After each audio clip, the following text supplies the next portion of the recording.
Anne anne.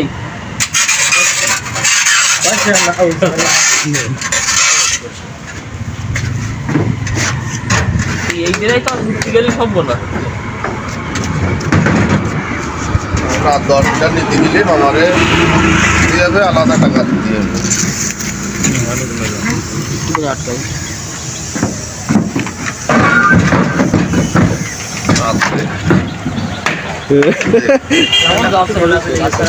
এখন কপাল হাটে গিয়েছিল এখনো ড্রাইভ বা বাসের উপরে বুঝলেন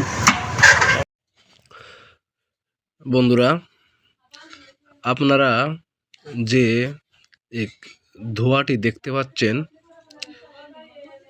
এই ধোঁয়াটি ও দেখেন পানির মতো পড়ছে, ওই পানিটাই বাষ্প হয়ে ধোঁয়ায় রূপান্তরিত হচ্ছে।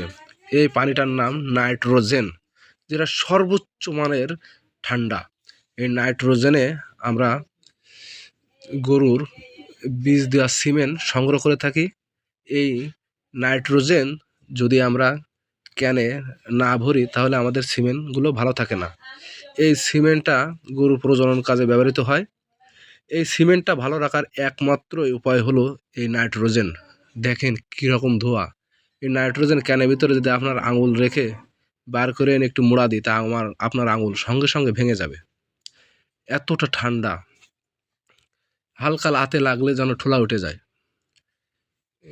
এই নাইট্রোজেন ক্যানের ভিতরে রেখে যদি সিমেন্ট রাখা হয় তাহলে একটি সিমেন্ট 90 বছর পর্যন্ত ভালো থাকবে।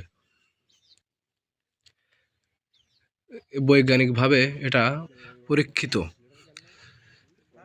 দেখেন প্রত্যেকটা ক্যানের মাথায় ককসেট দিয়ে টেপ মারা রয়েছে এবং এক ধরনের ঢাকনা রয়েছে। এখানে রয়েছে 50 লিটার, 30 লিটার, 25 লিটার এবং 10 লিটারের ক্যান রয়েছে। আপনারা দেখতে পাচ্ছেন বিভিন্ন রকমের ক্যান। দেখুন এই গাড়িটাতে আমাদের সেই ক্যানগুলো নিয়ে এসছে এবং আমাদের সিমেন্ট নিয়ে আসে। এরা প্রতি সপ্তাহে এসে আমাদের কাছে ডেলিভারি করে থাকে।